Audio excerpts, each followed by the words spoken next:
Welcome to the Superhero Sidekick Leadership Coaching Podcast with Joel Smith and Joe Baker. We're here to help you develop your superpowers. This is the Superhero Sidekick Coaching Podcast. I'm Joel Smith. I'm Joe Baker. We're not here to be the superhero. We just want to be your sidekick and help you along in building your business, building your not-for-profit. Let's help you grow it fast and really scale. Be sure to check us out on Facebook and visit us at superherosidekick.com. This is the Superhero Sidekick Coaching Podcast. How's it going, Joe? Hey, it's good to be here. Excellent. We've got another great show. I know we've got one of your friends on the show today. Why don't you tell us about him? Yeah, Adam's an interesting guy. I met him actually at Summit Ministries when he was maintaining all the properties over there, which is another really awesome ministry. But he decided to get into building a business and launching some products. And I've just been amazed at what he's been able to accomplish in just a few years.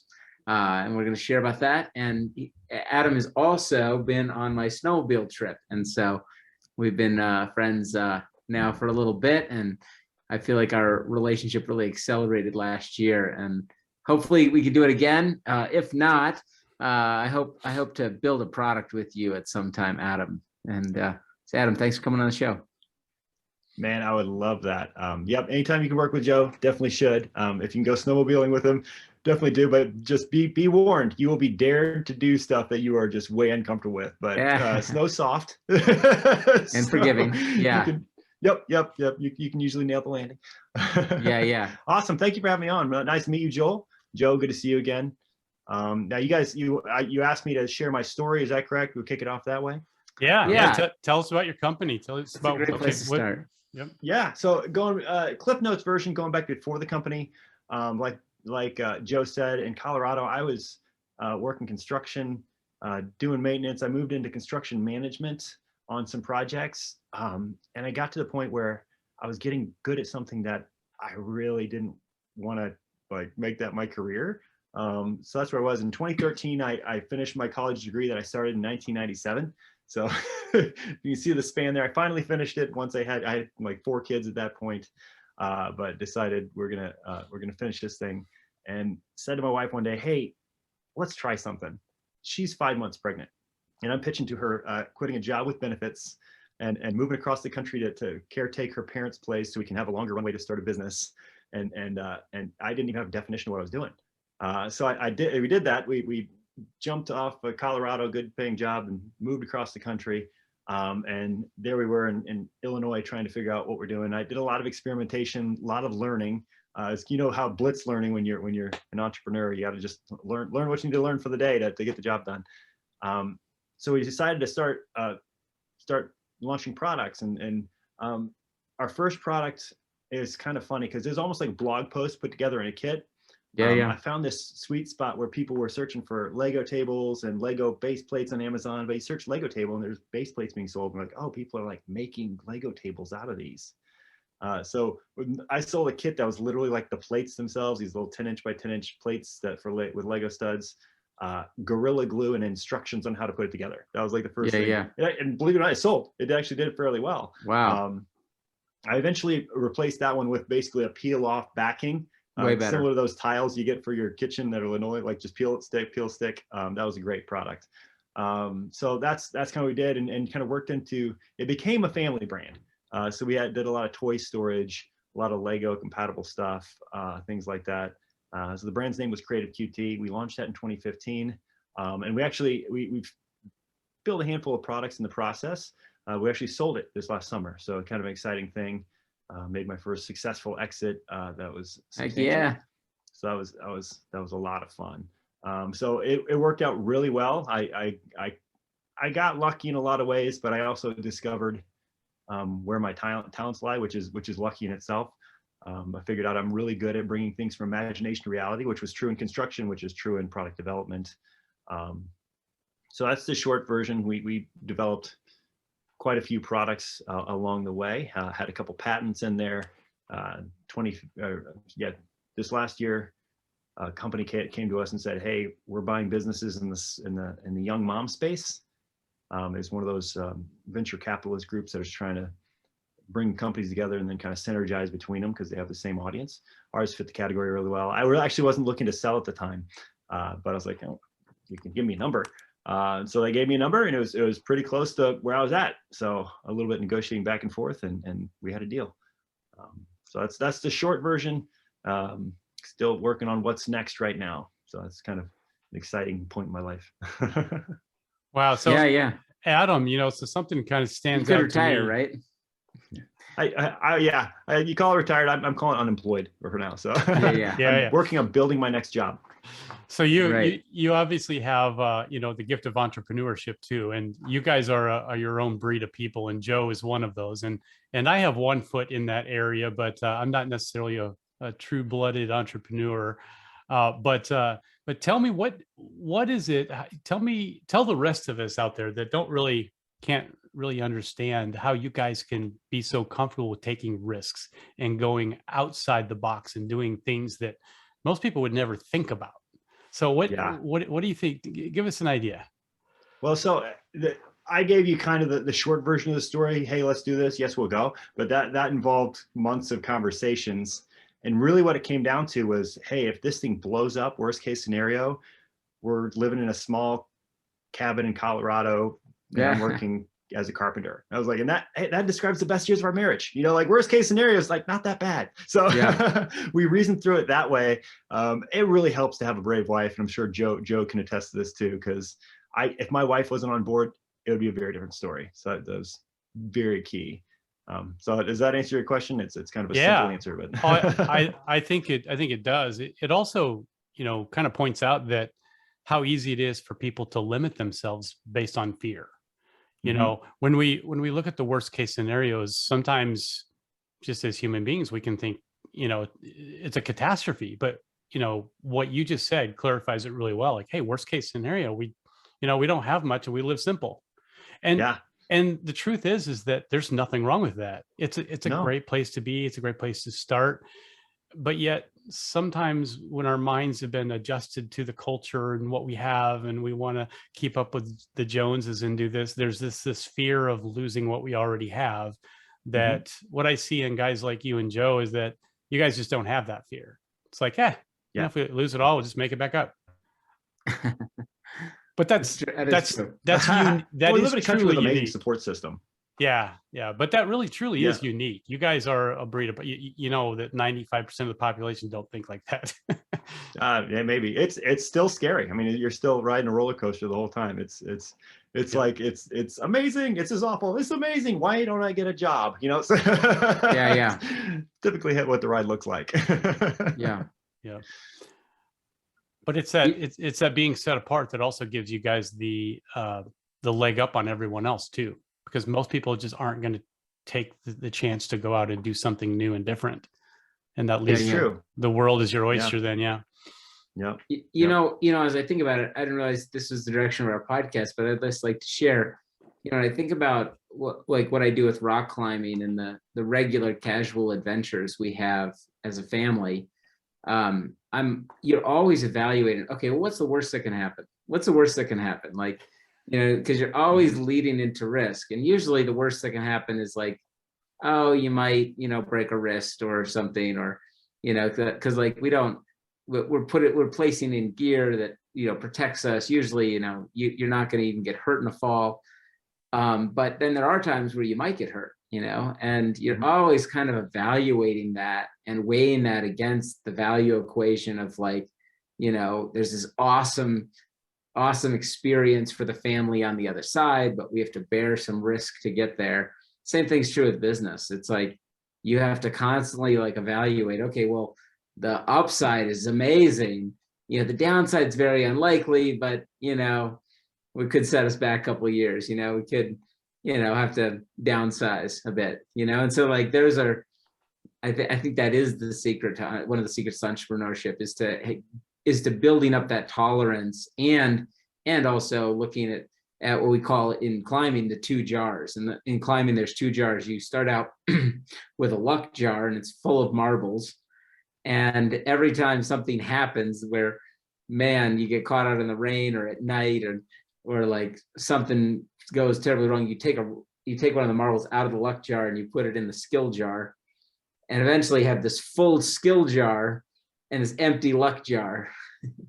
And it's like, and that's the other piece of entrepreneurship, is that like you evaluate all this risk, and eventually things go wrong, but like, because you're lucky, you don't lose it all, and eventually you have a full skill jar, at the end of it. And exactly, and I think just to stay in the game. Because I literally have not told my wife probably how much money I probably lost on stupid like mistakes along the way. I was like, we probably would have a lot more money, but like you said, like that was kind of moving it to the skills now. So I know now, hard lessons learned, and the ones that cost you money like that, you learn them really well. Yeah, exactly. Especially in product development. Holy mackerel. Oh yeah. But I mean, similar to what you're saying, like, the cost benefit of moving to this, it's an asymmetry. I'm sure you looked into asymmetrical investing and things like that, where the downside's somewhat limited, but the upside it can be huge. So like looking at this, the downside was, okay, we go through an uncomfortable portion, we lick our wounds, and we're living at $45,000 a year. The upside is millions of dollars. So I mean, the upside is just way more than the downside in this one. Yeah. But I mean, you humble yourself a little bit to do it too, because it's a cool story now, but back then the whole family's going, what are you doing? And you're moving somewhere into in-laws house for a while, eating humble pie. We applied, the government exchange for healthcare. We applied for our own insurance. They rejected us. We didn't make enough money. Like we literally went to the public healthcare for a while, just because they literally wouldn't let us apply. We wouldn't make enough money to make that. So they'd prefer if you were applying for like food stamps. Yeah, that was a season we went through, and it was. We joke. We said we make broke look good. So heck yeah. And then overnight you're millionaires off of Lego. What do you call it? Lego gear or something. Yeah. So that was a lot of fun. So Joel, you got to understand this. My favorite product is, what do you call your Lego carrier? What do you call it? Oh, the slide away. The slide away, man. That has revolutionized our life. We're literally like, our house, if you can imagine, with 3 boys, it's like someone took a 50-gallon drum and dumps Legos all over it, and we would literally have to shovel. I've gone out and got the shovel from the garage to shovel our Legos. And he developed this product where you pour the Legos onto this beautiful tarp, an inside, piece of fabric tarp, and the kids play on it. And literally Sam, in 10 seconds can grab the corners of this tarp, pick it up, and all the Legos just slide back into the bin, and he rolls it up and puts it away. And the kid actually puts it away. Like every time. That's just digging into how kids use things. When they use Legos, they spread them out. They're digging, searching things around, and be like, okay, give them a place to do it. How can we facilitate putting this back? I got a patent on that one. That was a lot of fun. But I mean, the keyword Lego storage was off the charts. Everybody's looking for a solution. So I created something, dropped it into the same keyword stream, and we're off to the races as far as So Adam, do you when you come up with a product, does it come from within, or do you do SEO investigation to really find out what people are looking for? Keyword research is key. Okay. One of my rules is I won't make a product nobody's looking for. So I'll pretty often find out what the strong search terms are, usually within my space. What are people searching for? And then, I'll pretty often hack it off, go to Pinterest or something and find what some blogger did to solve the solution. And if that's something I can make into a product, I'll launch it back into the same search stream I found in the first place. So it's a decent solution. I've had some flops. I'm fine to say that, but it ends up being like a third of mine flop, a third of them, do okay, and a third of them did really well. So those odds are pretty good. Those are really good odds. Yeah, I know, it really is. So give us a product that failed. What's the product that didn't do what you didn't do the search on? The big lesson learned, the inventory that you just wanted to burn. Tell us about it. Actually, one of them, this was a lesson learned. Do your IP research. One of them had a patent on it. Oh man! So that one got ugly. They wanted to make an example of us, so we had to go through a lot of lawyers and paying stuff and destroying stuff and proving it was destroyed. But I mean, we had big, that one had a beautiful city scene on it. It was pretty cool. Kids love to play on it. So I made a rug version, which it sounds great, but then you realize we're doing direct to consumer. Rugs are huge. It's hard. And then I find out that, okay, the most I can sell this thing is for 30, 35 bucks. It cost me, $10 to make it. It's costing me almost 20 bucks to ship it. I'm like, okay, the economics are gone, Yeah. So watching your no numbers marketing money. Yep. Yeah. So watching your numbers is a big thing. I mean, how can you produce it, make sure you can get it to the customer, and build in all the other costs as well to make a profit. Yeah. If you're going direct to consumer, you have to have like at least a 400% markup or margin or something, because you got to spend the money on the. Not so much. Honestly, like a lot of our products were almost, a third product cost, a third was fulfillment. That sounds like and t-shirts. Was profit. So it's a lot of them worked out like that. 4X is typically when you're going to retail, because like the distributor wants to buy it for half off, and then the retailer wants to double it again. So that's where the 4X comes from. Direct to consumer, you can get a little bit tighter, but you still got to make sure the money's there, man. Yeah. Yeah. I learned a lot of lessons with my first company, with this t-shirt company, and you'd always have to bear so much inventory, because, with every new shirt we added to the line, it was like adding like 8 SKUs, because you have all of the sizes for that shirt. And it's like, if you try to print shirts and store shirts, it's like you're always running out of inventory. And at the end of the year, you have massive piles of inventory that you don't want and no money. Yep. So yeah, I ran into that. We had another product, Joel. It was a stuffed animal storage beanbag. I found out beanbag storage gets crazy. Or no, I'm sorry, stuffed animal storage gets crazy search. I go to Pinterest, DIY stuffed animal storage. Some blogger filled a beanbag cover full, and I saw it was repinned like 38,000 times. I was like, okay, popular idea, big search stream. Combine the two, that one took off. And I literally had this video of my daughter like stuffing a beanbag full of stuffed animals with a counter over her head of how many animals are going into it.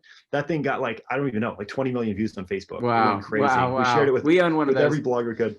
Wow. Yeah, so that's a good product. That was actually our flagship product, to be honest. So instead of the foam or the fillers or the beads or whatever, it's just, you just put stuffed animals in there. That's pretty cool. It's something soft, and parents know those things breed like bunnies, stuffed ones. But the thing was, sales went insane. Like we're like, oh, out of stock. Oh, out of stock again. Oh, out of stock. So then we do this big order. And that was about the time, because when that kind of success hits, you got a target on your back of all those cheap knockoffs that show up. So we place this huge order. You're going to be rich. Probably 200 knockoffs on Amazon. Yeah. And not only that, but Facebook changes their algorithm. So pretty much there's no more organic virality anymore. So traffic kind of like stops. All these knockoffs that are, of course, about half the price of ours show up in the market. Along the same time, like 2 container shipments show up. Like that was like 2017 was a beautiful year. 2018 was like fire sale. How can we get off this inventory that we were leveraged on? Wow. Do you have any of those left? I still have some inventory at my place. It's almost a lot of the returns that were not packaged right and things like that.